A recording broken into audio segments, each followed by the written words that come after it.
It's Friday, May 10. In the headlines, Jamaicans warned to get prepared ahead of the hurricane season. Health centers to benefit from Operation Refresh. In business news, the Bank of Jamaica intervened in the foreign currency market on Wednesday. Regionally, the region warned of influx of sargassum seaweed. And in sports, Jamaica Athletics Invitational set for this Saturday. This is the weekend news on PBC Jamaica. I'm Simone Absalom Gale.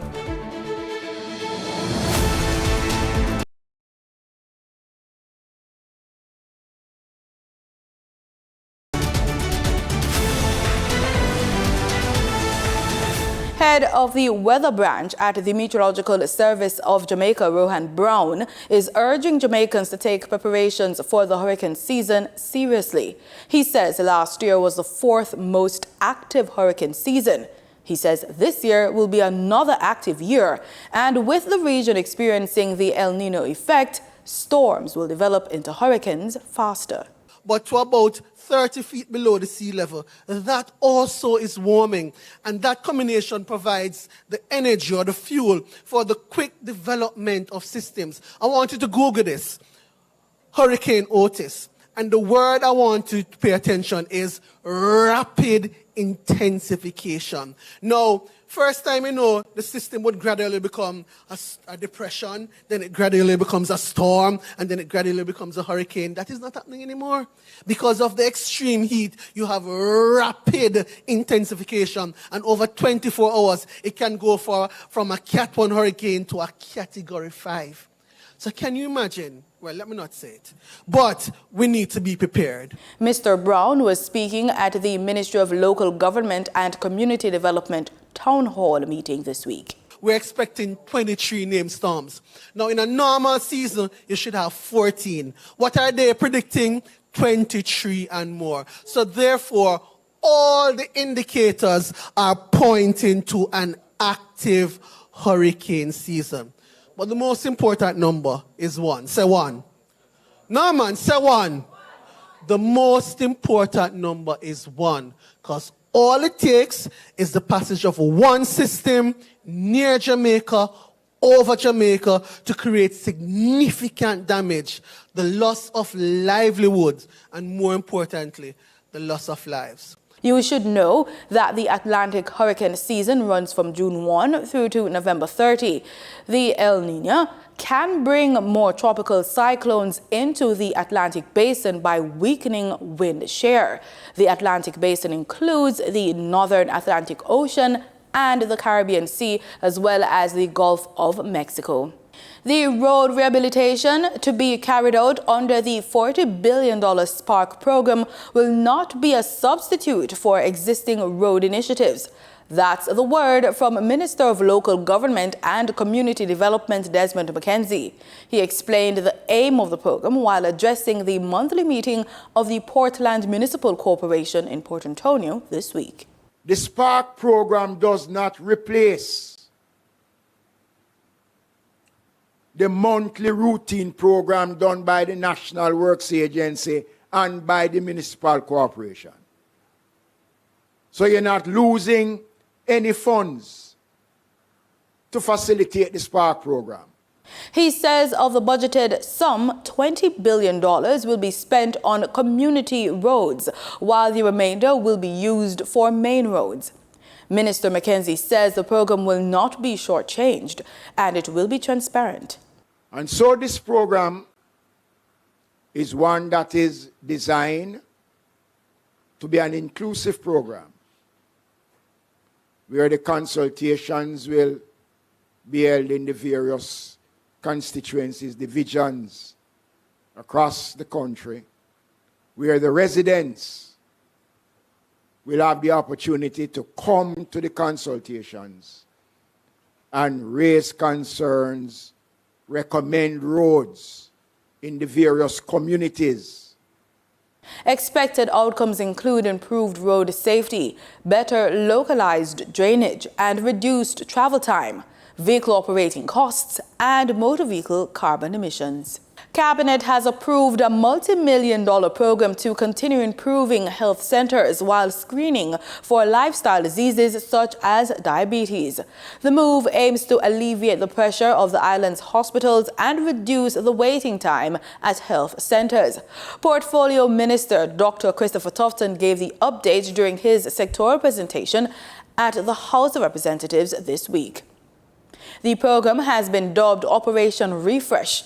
According to the Health Minister, the government intends to spend $1 billion over the next 18 months to enhance the look, feel and utility of selected health centers across the country. We have 325 of them. We have done a lot of work on a lot of them, but we have now developed a model where we will standardize signage, standardize color codes, improve waiting areas, both for patients and staff, and ensure that our community health centers regain the credibility that it requires for persons to go there before they go to a hospital. Dr. Tufton says the second component of Operation Refresh will be driven by community health aides. During COVID, they are the ones who lead the charge under the supervision of the community, the primary health care nurse. We are redefining the scope and the job definition of our community health aides as part of compensation review. And you will see community health aides being more active and present at the community level. How will this manifest itself? Or certainly that's the desire. I'd like to see community health aides visiting the old lady in the home who had a stroke and need somebody to help them to turn or to take their medication, or just somebody to talk to. He says the health aides would have direct lines of communication to doctors for any clarification or advice needed without the patient having to commute to the hospital. Following the guidance of the Jamaica Education Transformation Commission, led by Professor Orlando Patterson, and its proposal of 365 initiatives to enhance the education sector, school boards nationwide in Jamaica are poised to embark on a modernization journey, spurred by the formulation of updated protocols. Dinida Rotney gives us the details. During her address in the 2024-25 sectoral debate in the House of Representatives on Wednesday, Education Minister Favor Williams highlighted that the updated protocols entail assessing the effectiveness of school boards at the conclusion of each cycle. Madam Speaker, a revised set of procedures has been developed in keeping with the recommendations of the transformation report in terms of our school boards. And it calls on us to review the performance of school boards at the end of each board cycle with the introduction of a monitoring and evaluation framework to train school board members, to streamline the current school governance arrangements, and to acknowledge our school board members. Mrs. Williams said that school board members highlighted one of the most significant volunteer cohorts in Jamaica. And I must share, Madam Speaker, that school board members constitute one of the largest group of volunteers in our country. They total almost 10,000, and they give many hours. And oftentimes they give up their own resources to help our schools. They have the responsibility for ensuring fidelity to the Education Act and regulation. It is against this background that the service they provide is valued and acknowledged, Madam Speaker. The Education Minister also noted that the National Council on Education, which has overall responsibility for the governance portfolio, is working to strengthen school boards across Jamaica. We have an entity called the National Council on Education, NCE. It's a public body. It has overall responsibility for the governance portfolio to strengthen the school boards all across the system. We are undergoing a strategic review of the National Council currently because their job is an important one and one that we must do. For the news on PBCJ, I'm Danita Rodney. 6 females have been charged by the Counter-Terrorism and Organized Crime Investigation Branch, CTOC, for allegedly fraudulently using the card information of persons to steal over $1.1 million. 5 of the ladies who worked at a gas station, 19-year-old Teresa Douglas, 25-year-old Aisha Campbell, 27-year-old Onika Morrison, 37-year-old Latoya Walker, and 39-year-old Chevelle White have been charged with simple larceny, conspiracy to defraud, and possession of identity information. The 6th woman who has been charged with possession of identity information and conspiracy is 39-year-old Shari Tulloch, a cashier of Thunder Pathway Seaview Gardens in Kingston. It is being alleged that Tulloch, while being employed as a cashier at a cafe, took pictures of debit and credit cards of some customers, which she then allegedly sent to her accomplices, who used the card's information to transact unauthorized activities. Time now for the Business Report with Denise Williams.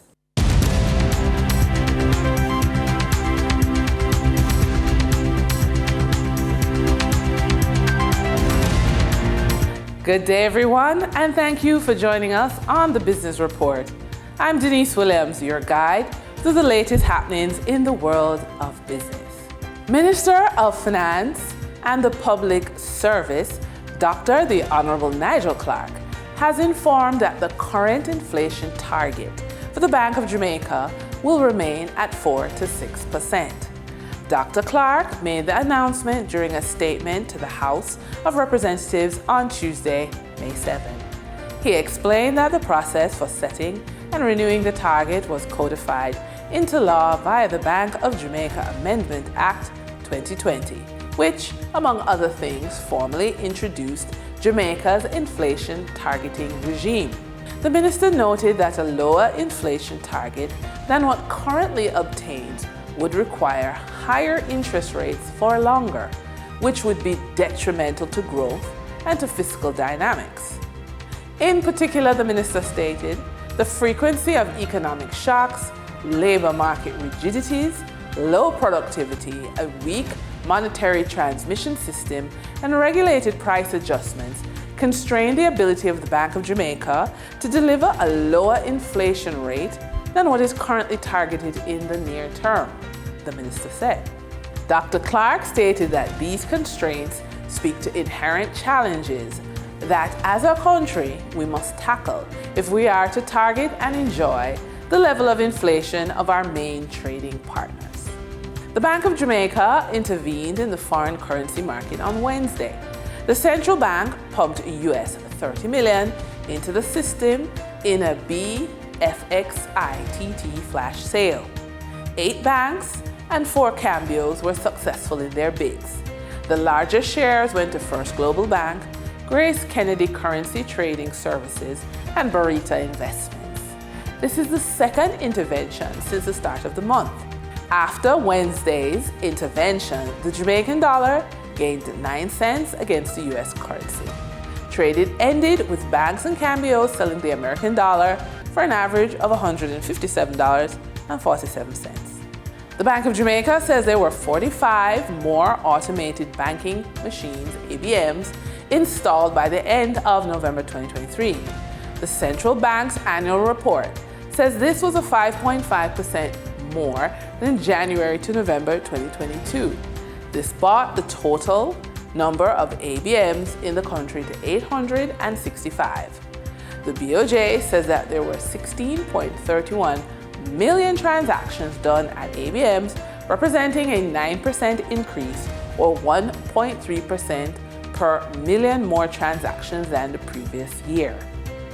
During trading on May 9, 2024, the following companies valued at $500 million or more in assets represent the overall volume leaders in terms of equities sales on the main market of the Jamaica Stock Exchange.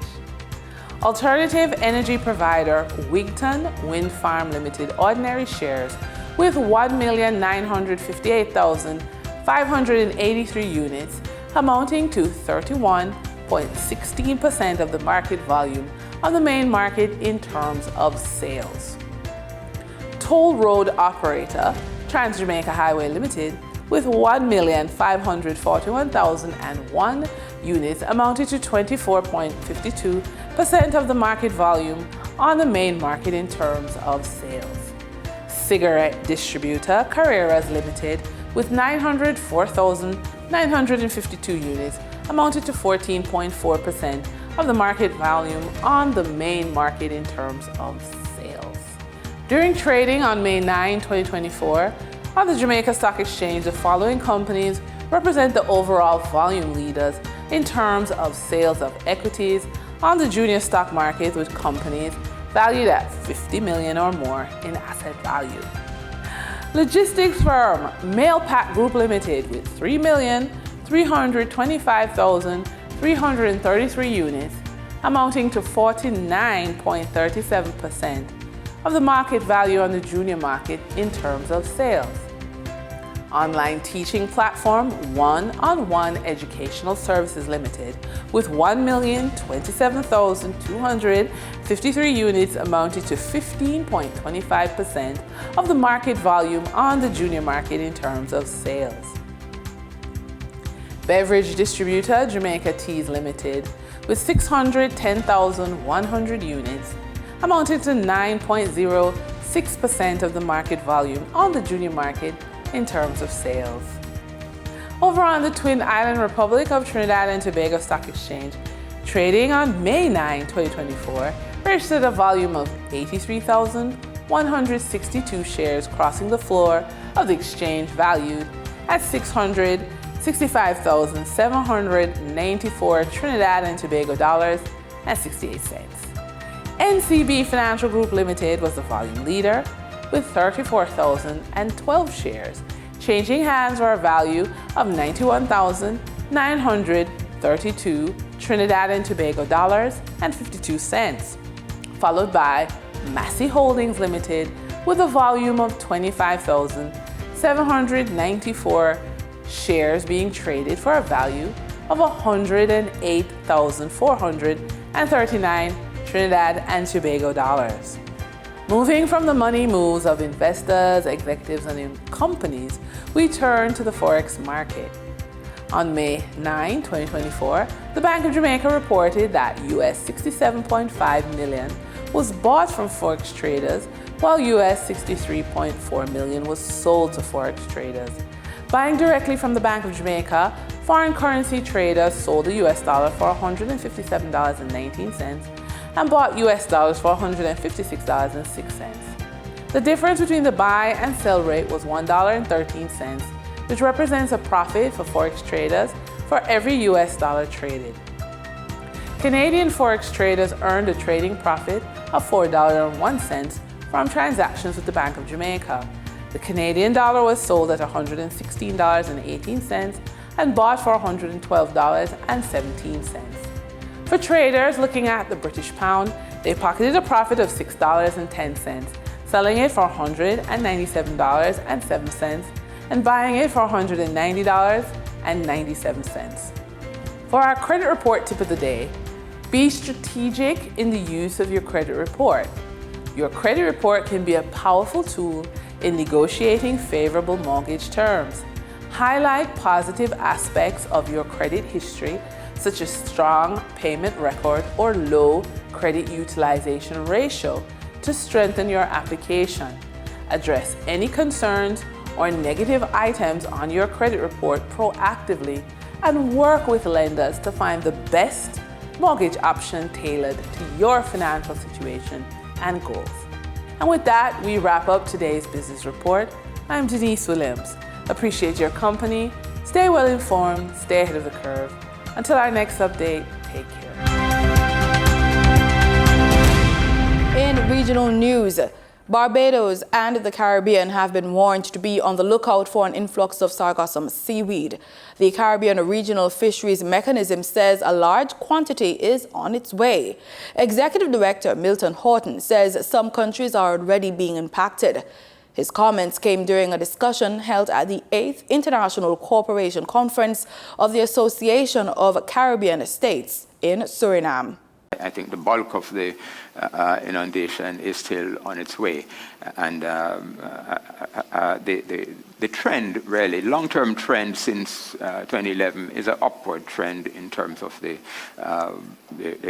size of the blooms of sargassum. So it is something that we have to deal with.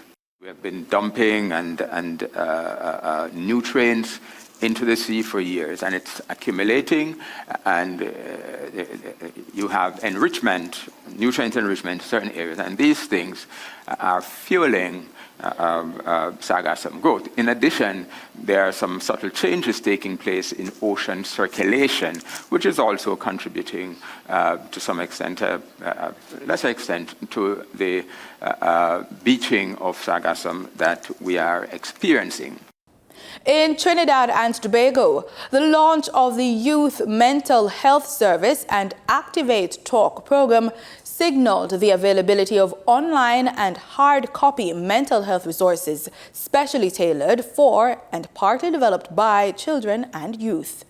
In the month dedicated to mental wellness, Gender and Child Affairs Minister in the Office of the Prime Minister, Ayanna Webster Roy, said on Wednesday that this launch signals another lifeline for youth. The seeds we sow into the lives of our children will reap the fruit tomorrow, because I strongly believe in that. I strongly believe that if we plant good seeds, positive seeds into the lives of the young people of Trinidad and Tobago, then we all benefit from a better country tomorrow. She noted that the website www.youngcaribbeanminds.com contains free workbooks, videos, mental health services, directories, mindfulness audio, podcasts, apps, games, toolkits, and other resources for use by Caribbean young people. Several of the young people received awards. Regional representative of UNICEF, Peter Bolt, noted the efficacy of having available these online and hard copy resources, specially tailored for and partly developed by children and youth. It's really heartening to see psychological well-being given the weight and the attention it needs and it deserves. It's critical to young people's lives and to their futures. And let's be open about it. Let's explore it. And let's give our children the tools and the space they need to enjoy robust mental health while they grow to their full potential.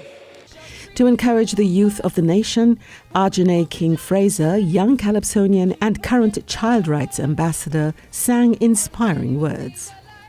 Don't give up, keep up the fight, strive with all your might, surrender, victory is around the corner, stay strong, stand up to the test, press on, each day you'll progress, hold on, hear what I say, success is one step away. The Gender and Child Affairs Unit of the Office of the Prime Minister continues to build strategic partnerships to ensure support and resources are available to positively impact the lives of TNT's young people. Mary-Therese Bernard, TTT News. In Barbados, bringing the Caribbean closer together is the focus of the Yussa Nice restaurant. It's an initiative of local chef and farmer Stephen Walcott, affectionately known as Bopper in the hospitality industry. Trevor Thorpe reports. Manager Stephen Bopper Walcott tells the Business Report a good chef and food consistency moves Yussa Nice to the next level. He says in a saturated market, everything is available all hours of the day, but it is his farming skills that gives the edge in the marketplace. According to him, the name says it all. I grew up most of the herbs. I'm also a farmer, Bopper herbs, so my herbs is natural from the ground, from my ground, straight to the restaurant. So we got flavor. My herbs along with the Jamaican restaurant. And you know, the Jamaican restaurant, I'm a Bajan owner, but a Jamaican chef. The restaurant owner says location is also a strong point for the Worthing Christchurch-based business. Food and drink, and we're also doing like oxtail, curry goat, jerk chicken, snapper. Any fish could be brown stew, escabeche, fried chicken, stew pork. And that's what we're offering. So I forget about all these fancy prices that people have to offer. Mr. Walcott says preparations have been made as well for the ICC Men's T20 World Cup. We World Cup ready, and we will be ready for World Cup, and we're going to have lots of food from early in the day till probably about 12 at night then, and I'm prepared and ready for the rush. Insiders say You're So Nice is a touch of Jamaica in Barbados. Trevor Thorpe for the Business Report. In sports, we're on the track with athletics. British sprint star Dina Asher-Smith and Ivory Coast veteran sprinter Marie-José Talou have joined a number of other international athletes who are in Jamaica to compete in the Jamaica Athletics Invitational on Saturday. The track and field meet is set to take place at the National Stadium, commencing at 7 p.m. Asher-Smith, who is the 2019 200 meters world champion, is set to compete in the 200-meter race at the event. Speaking at a press conference at the Jamaica Pegasus Hotel on Thursday, Talou, the fastest African woman in history over 100 meters with a personal best of 10.72, says she's very familiar with Jamaican culture and its people. She's quoted saying, "I'm really excited to be in Jamaica, and as I have said, Jamaica is like my home. My husband is from Trinidad, and I have plenty of fans here. Shelley Ann Fraser Price is like my sister, and she's from Jamaica, so it feels like home, and I am really excited to be here." End quote. Over to football. FIFA is working with the Trinidad and Tobago Football Association, the Ministry of Sport and Community Development, and the Ministry of Education for the FIFA Football Schools program.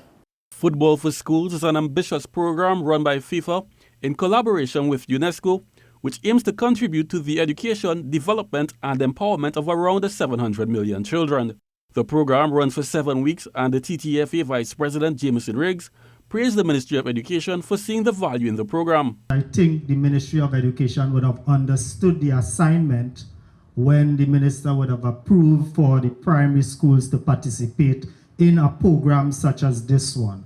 And sports is important to our young people. Football is one of the easiest sports to play in the world, and football should reach to each and every community, each and every area, each and every corner of the globe, including Trinidad and Tobago. Gabriel McTeer, Director of Physical Education and Sport, Ministry of Sport and Community Development, adds the program is in line with its sport development plan.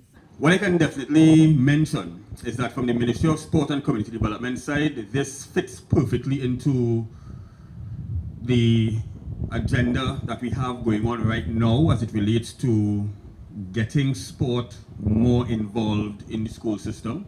Antonio Sanchez, a FIFA instructor, reminded the gathering the benefits of the program will be seen in the future. This is a program that will have the impact, unfortunately, in the future, but will have a very good impact in the young generations, which are your children here present. So my only encouragement to you is really to keep pushing the program forward. Kent Fuentes, TTT Sports.